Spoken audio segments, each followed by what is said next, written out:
Desvendando o passado, entendendo o presente e construindo o futuro. Criado em 1992, o IPTH é uma instituição filantrópica sem fins lucrativos de apoio à saúde mental que tem como missão dedicar-se a serviço da sociedade, promovendo a expansão da consciência, a saúde física e mental e o direcionamento para uma vida de sucesso através da transmissão de conhecimentos embasados na ciência mental, na espiritualidade e em nossas técnicas psicoterapêuticas.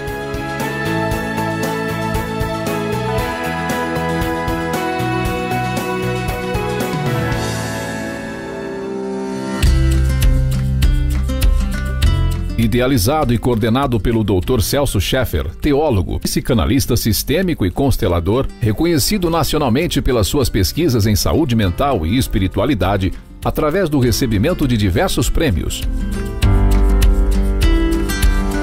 O IPTH está instalado em Apucarana, Paraná, em sua sede própria, com mais de 30 mil metros quadrados de área verde e 3 mil metros de área clínica.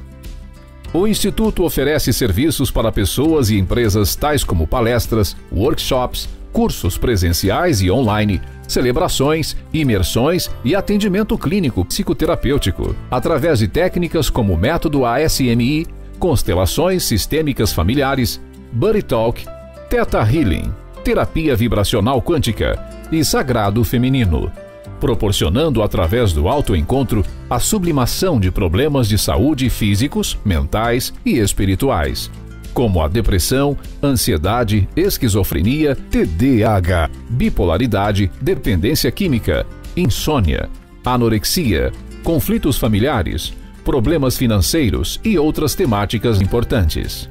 Mais de 60 mil pessoas já passaram pelos atendimentos terapêuticos proporcionados pelo IPTH.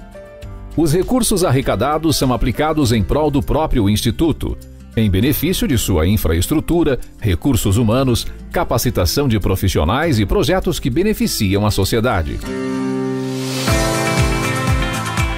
Ainda há muito para construir e muito potencial para ajudar a humanidade, pois os sonhos não param e a cada conquista se torna um marco para o IPTH. Novas ideias surgem diariamente e com elas os desafios.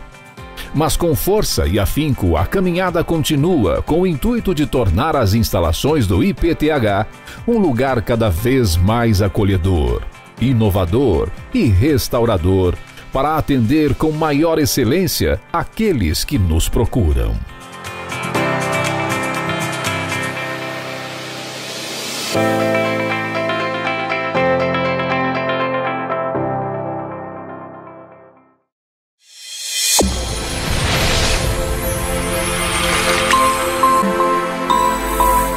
A vida é uma viagem em que cada ser tem um caminho, e se você não sabe o que você é, você não sabe o caminho a percorrer. Logo, se você tentar percorrer o caminho sem saber quem és, estará perdido e cada vez mais distante do sentido. A vida é movimento. Movimento em direção ao caminho certo é felicidade, e movimento em direção ao caminho errado é sofrimento. Mas como saber o caminho certo? Isso é impossível sem saber o que você é, sem descobrir o eu em sua totalidade. Ter essa compreensão é a única coisa que pode fazer uma vida ter sentido, pois saber quem você é, o que te faz ser o que é, o que te faz sentir o que sente, o que te faz agir como você age, é o primeiro passo em direção ao divino. Mas a maioria das pessoas não se conhecem, apenas percebem aquilo que sentem sem conseguir mover o destino em direção à felicidade. E você, sabe quem és e o que veio fazer nessa vida?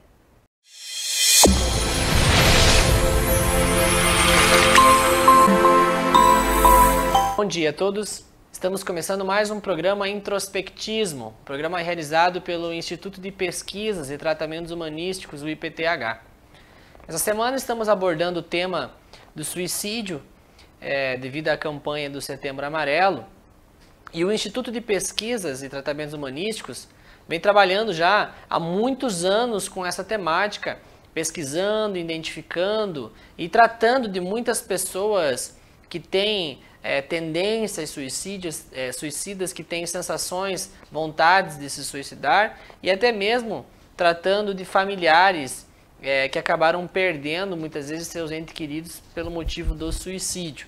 Então esse é um tema que infelizmente é muito abordado e é muito cotidiano nos trabalhos que são realizados pelo IPTH. O número de suicidas ele vem aumentando no Brasil e no mundo na última década, e o pior é que nós temos sempre dados de pessoas que cometeram suicídio, de tal modo que esse suicídio é comprovado, identificado como um suicídio propriamente, pelas causas, pelas motivações das mortes. Mas nós temos muitos outros casos de pessoas que cometeram suicídio e que talvez nem foi entendido como suicídio, e também temos um número incalculável de pessoas que têm vontade de se suicidar, e que esse número é muito maior nos dias atuais, principalmente nessa situação que nós estamos passando pelo mundo hoje devido à pandemia. O número de pessoas que acaba perdendo seus bens ou acaba tendo algum tipo de fracasso financeiro e que tem a sensação de suicídio, esse número é gravíssimo. E infelizmente, como esse assunto é um tabu, muitas pessoas têm essas sensações, mas ninguém nem sequer fica sabendo. É muito possível que você que está assistindo esse programa agora tenha alguém, quem sabe, do seu lado, passando por esses problemas, tendo vontade muitas vezes de terminar com a própria vida, e talvez você nem saiba. É um assunto realmente muito delicado, muito sutil, e que infelizmente muitas vezes fica oculto dentro das famílias, porque não é um assunto falado. E nós estamos então disponibilizando essa semana para falar sobre esse assunto e entendermos um pouco melhor essa questão que vem assolando a humanidade. No programa de hoje, nós vamos dar uma continuidade ao que foi falado ontem, repassando um pouco quais são os motivos que causam essa identificação familiar. Como o Dr. Celso já explicou no programa passado, muitas pessoas que têm sensações suicidas, muitas pessoas que se suicidam, fazem isso por estar identificado com problemas que estão no seu sistema familiar, estão na sua ancestralidade, na sua árvore genealógica. E no programa de hoje, então, nós vamos entender como é que acontece essa identificação. Nós temos muitos casos de pessoas que, por exemplo, filhos que seu pai suicidou quando ele ainda era um bebê. Ele talvez nem sabe da história, ele mal sabe como seu pai veio a óbito, mas depois de grande, sem conhecer conscientemente a história, ele acaba também se suicidando. E aí fica a dúvida, como que ele pôde cometer o mesmo destino do pai sem nem sequer ter conhecido o pai? E nós vamos entender como que acontece essa identificação e como que pode se repetir esse acontecimento dentro do sistema familiar. Bom dia, Dr. Celso. Bom dia, Cleiton. Bom dia a todos os telespectadores do canal 38. Obrigado por estar conosco no programa Introspectismo. A pergunta que o Cleiton faz aqui é como que são transmitidas essas memórias, porque muitas vezes o neto, e isso é muito verdade, a família esconde de todas as formas a causa-morte do avô, que foi suicídio. Aí, um filho desse avô, suicida-se também. Nós temos um caso assim. Todo mundo escondeu o suicídio. Disseram para a família que o avô morreu de infarto e o tio morreu do infarto. E aí, depois a família nos procura contando que, na verdade, não nos procurou contando. Trouxe um jovem com 2 tentativas de suicídio graves. E durante o processo terapêutico, nós abrimos a frequência do DNA. Escute aqui, ó. Tem 2 formas de transmitir informações. As 2 formas cientificamente comprovadas. Primeiro, os campos informacionais. Registros acásticos, éter atmosférico e campos mórficos que guarda todas as informações do sistema familiar das mais longínquas gerações, tá? Nós temos acesso a essas informações através do nosso DNA. Quando os cientistas descobriram o DNA, eles divulgaram essa fabulosa descoberta, dizendo que apenas 10% do DNA tem funções absolutas na vida daquela pessoa, do descendente, né? que são as informações genéticas. 90% do DNA, Cleiton, foi considerado DNA lixo. 90%. Aí entra na história da humanidade um cientista russo, eu não sei falar o nome dele, Georgiev, isso mesmo. Um cientista por excelência que pesquisou o DNA lixo e descobriu e trouxe isso para o mundo científico e para a humanidade toda, que 90% do DNA é um código de linguagem. Cleiton, 90% do DNA é um código de linguagem. Impressionante, né? Impressionante. E nesses 90%, tanto de informação que deve ter, né? Sim, 90% do nosso DNA é uma estrutura de linguagem que transforma aquela linguagem em uma forma narrativa quando abordado essas moléculas do DNA a 150 MHz de frequência. E o mais impressionante é que esse russo, esse pesquisador, esse cientista, ele descobriu que quando nós deitamos para dormir, saímos de onda beta, 22 ciclos, chegamos a alfa, 7 ciclos, 6 ciclos, entramos em teta. A onda teta, quando ela funciona em 3,5 ciclos, quando nós entramos em teta, nós entramos em 150 MHz de frequência mental. E aí, uma molécula do DNA, ela funciona como uma antena de radiocomunicação. E aí, então, nós entramos em comunicação com todo o histórico da corrente genealógica. E essa corrente genealógica transmite em forma codificada informações do nosso inconsciente. Talvez você que está nos assistindo já acordou de manhã com mal-estar, uma sensação estranha, parece que algo ruim vai acontecer, parece que o dia está cinzento. Já aconteceu isso com você, Cleiton? Já, várias vezes. Várias vezes, né? Nós acessamos informações trágicas de nossas vidas passadas ou da nossa ancestralidade. E essas informações, se elas não forem abertas em códigos binários, através de um processo terapêutico, elas se instalam no nosso inconsciente, já onde estão os recalques da nossa mente, onde estão os traumas, onde estão os bloqueios, também onde estão as nossas possibilidades. E é desta forma que as informações das mais longínquas gerações são transmitidas por nós em estado de onda teta a 150 MHz de frequência mental. E é ali que nós entramos, e a maioria dos sonhos que nós temos, na verdade, não são sonhos. Nós acessamos esse código de informação, esse campo de frequência, e aí então dizemos, mas eu tive um sonho assim, assado, etc e tal. Por quê? O 90% do DNA é código de linguagem. Então imagine que isso aqui é uma anteninha, sabe, aquelas de televisão antiga? Então quando nós chegamos a 150 MHz, a antena da molécula do DNA transmite como uma radioemissora para as nossas frequências mentais, Cleiton. E é aí que nós tomamos conhecimento de todo o histórico da nossa ancestralidade. E quando existe nessa frequência, né, quando nesse histórico do DNA, existem muitos casos de suicídio, isso pode acabar induzindo a essa ação, né? Não só o suicídio, como também os abusos sexuais. Uma das maiores causas do suicídio na família são abusos sexuais graves na ancestralidade. Na ancestralidade, 7, 8, 10, 15 gerações.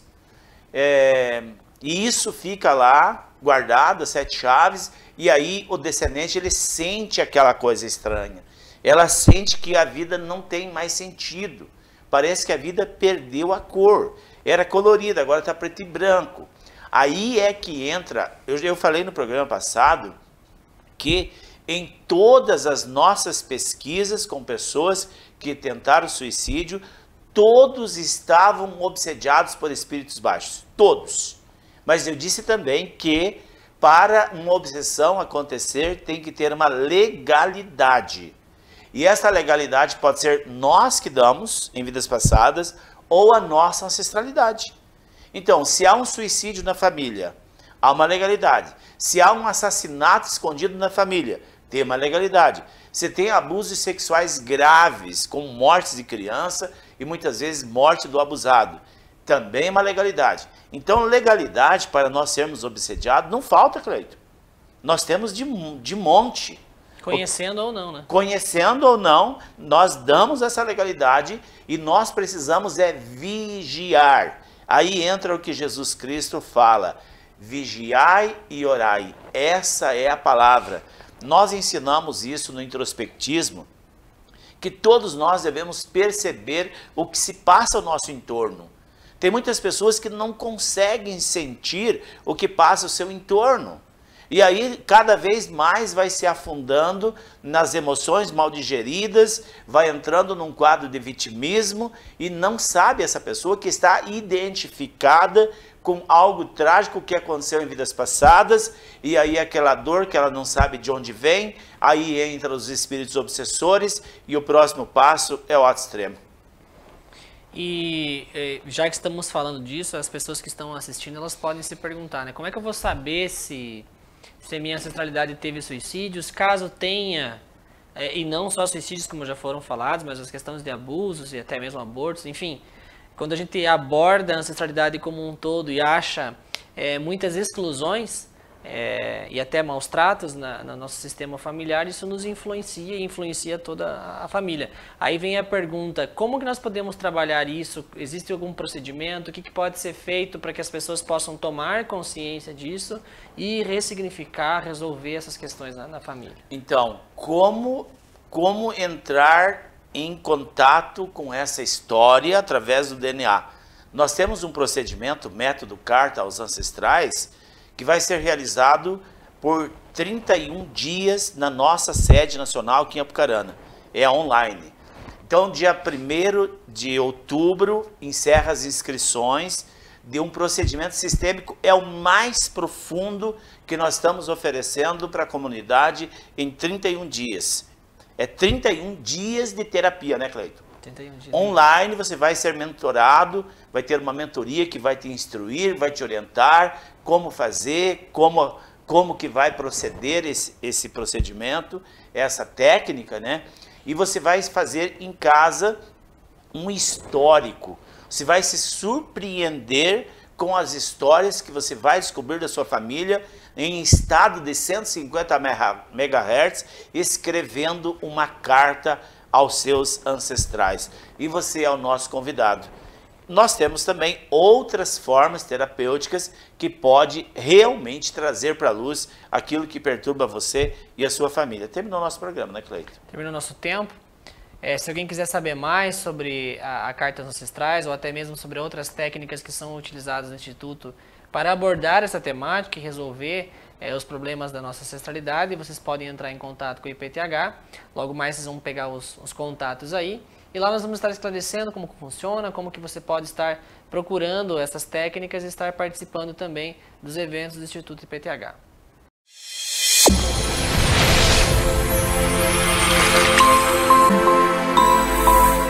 Esse foi o programa Introspectismo de hoje. Uma pena que acaba tão rápido, não é? Mas você pode ter acesso a mais conteúdos como este e conhecer o nosso trabalho em nossas redes sociais que aparecem aqui na tela, com lives diárias às 10 horas da noite no YouTube e no Instagram.